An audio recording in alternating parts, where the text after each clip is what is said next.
Hello, my name is Carolina Betancourt, and I'm going to describe the lesson plan for social science.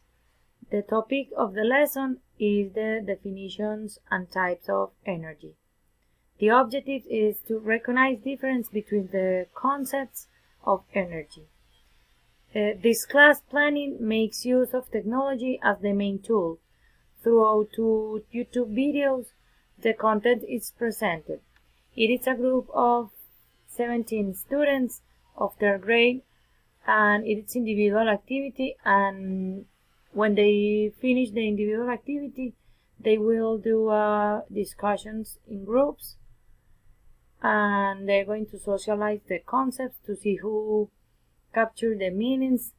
So we're going to work on listening skills, writing, and the ability to analyze and relate the topics are developed with real situations, besides assessing the ability to speak and work in groups.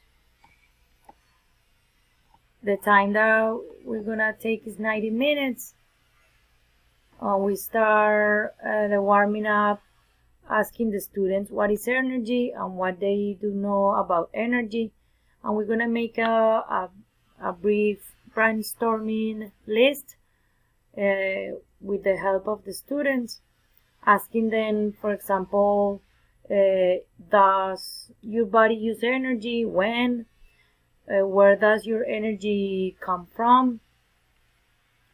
And then the teacher explained then what is energy, the content, the definition, and discover the types of energy. We talk also about force and motion. And we hope that with this planning, the students will learn the meaning of energy and the rest, and energy at rest and energy in emotion, and recognize and can argue about them.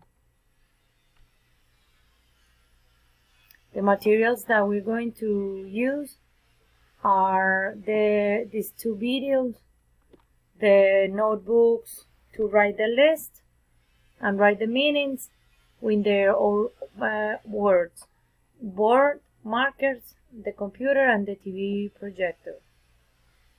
Okay, here's the explanation about the warm up. It's gonna take 10 minutes. Then the students watch the videos carefully and take notes, and the teacher stop the videos in the parts where are the meanings they heard, to allow them to take note and socialize about the words. Then students will discuss the relationship between energy, motion, and speed. The independent practice, the students will describe why they'll feel when they are in a car. When they are riding a car, what kind of feelings they can experiment, and they will relate it with energy. About the accommodations, I will be available to help the students, to help them with doubts and questions, or explain them if they need any explanation. Checking for understanding, ask the meaning of the concept and give answers to allow them to choose the right one. For example, ask those who agree with the answer to raising their hands, so you can prove if they get the meaning of the activity. To the closer, explain to them through movements the forms of energy, like acting and using objects to explain. Evaluation. Before starting the evaluation, we will do our relaxation activity, listening to music. Based on the previous discussion, students will mention or list the safety criteria vehicles engineers may consider when designing a car. Teacher guides to understand that cars should travel fast. And then teacher gives a reflection.